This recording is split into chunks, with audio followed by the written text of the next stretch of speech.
আসসালামু আলাইকুম। আবারও হাজির হলাম আপনাদের মাঝে নতুন আরেকটি ভিডিও নিয়ে। আপনারা দেখতে পাচ্ছেন আমাদের সামনে একটি এইচপি ব্র্যান্ডের মনিটর আছে এবং এটির মডেলটি হচ্ছে M22F। সর্বশেষ যে এইচপি 22 ইঞ্চি যে মডেলটি আছে সেটি হলো এই মডেলটি। তো আমাদের এখানে কি সমস্যা এটা তো দেখার জন্যই আমাদের কাছে আসে। আমরা আজকে এই সমস্যাটাই দেখাবো। বেশ কিছু ইনফরমেশন থাকবে, তার মধ্যে উল্লেখযোগ্য আপনারা যদি খেয়াল করুন এই জায়গাটি এখানে দেখতে পাচ্ছি কিছু একটা দাগ আছে। দাগটা আসলে কিসের সেটা একটু দেখার চেষ্টা করব। এটা আসলে কিন্তু দেখা যাচ্ছে পুরাটা ভাব। তো কেন পড়লো?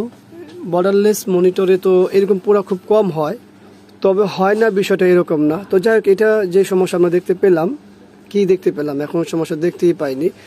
আমরা পাওয়ার দেব, বিসমিল্লাহ। দেখি এখানে কি অবস্থা, দেখতে পাচ্ছেন কি অবস্থা। দুঃখের বিষয়, খুবই কষ্টের বিষয়। যাদের এরকম ঘটে তারাই একমাত্র জানে যেটা কি কষ্ট। আমরা ভিজিয়ে কেবলটি লাগাবো, লাগানোর পরে আরও কিছু জিনিস দেখাবো।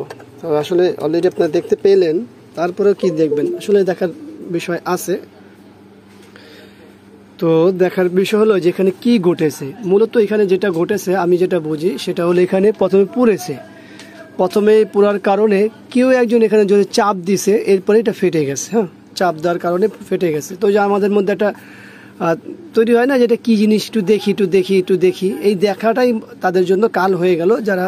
যার জিনিস তার জন্য, বা অন্য কেউ যেই দিয়েছে তার জন্য সেই জিনিসটা ক্ষতি করে ফেলছে। তো এখন আসলে এই জিনিসগুলো করা উচিত না। এটা যদি প্রথম অবস্থায় আমাদের কাছে এখানে যদি গোতাগুতি না ফাটাতো, তাহলে কিন্তু এই পুরো অবস্থায় ঠিক এই মুহূর্তে যতটুকু ড্যামেজ হয়েছে, এই জায়গায় কিছুটা ড্যামেজ বাদে বাকিটা কিন্তু চালানো সম্ভব ছিল, কারণ বাকিটা সব জায়গায় সুন্দর ভালো ছিল, শুধু এই জায়গাটাই ঝামেলা ছিল। তো এই যে ঘটনা, এই ঘটনাগুলো সবাইকে সতর্ক করার জন্য এই ভিডিওগুলো তৈরি করা, যে ঘটনা কিন্তু ঘটে। এরকম ঘটলে কখনো হাত দিয়ে টিপ দিবেন না, কারণ এখানে টিপ দিলে কিন্তু এটা বাড়বে। এই যে দেখুন, টিপ দিলে, দেখছেন, টিপ দিলেই বাড়ে। তো এটা কখনোই করবেন না। কোনো রকম এরকম ফিজিক্যাল ড্যামেজ বা কোনো কিছু দেখলে তাহলে আমাদের সাথে যোগাযোগ করবেন। আশা করবো একটা ভালো রেজাল্ট দিতে পারবো। এই ভিডিওটি শুধুমাত্র যারা ব্যবহার করেন তাদের উদ্দেশ্যে তৈরি করা, যাতে আপনারা সচেতন হতে পারেন, খুব সাবধানে থাকেন। এর বাইরে আর কোনো কিছুই নয়। দেখা হবে ইনশাআল্লাহ অন্য কোনো বিষয় নিয়ে। আজকে এখানে বিদায়। আল্লাহ হাফিজ। আসসালামু আলাইকুম ওয়া রাহমাতুল্লাহি ওয়া বারাকাতুহু।